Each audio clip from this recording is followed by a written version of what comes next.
آگے بھی آپ کو تحفظات دیں، آپ کیا کہیں گے؟ مجھے کوئی خبر نہیں۔ بسم اللہ الرحمن الرحیم۔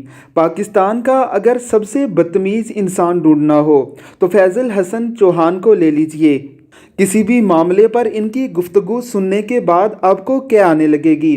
اس قدر غلیظ اور بدتمیز انسان، چہرے کے تاثرات بھی ایسے ہو چکے ہیں جیسے پھٹا ہوا آڑو ہوتا ہے۔ کئی بار معافی مانگنے کے بعد بھی اپنی تربیت دکھاتے ہوئے فیضل حسن چوہان صاحب پھر اپنی اوقات دکھا دیا کرتے ہیں۔ فیضل حسن چوہان کو ایک بار پھر سے ان کے عہدے سے ہٹا کر ان کی جگہ فردوس عاشق اوان صاحبہ کو رکھ دیا گیا ہے۔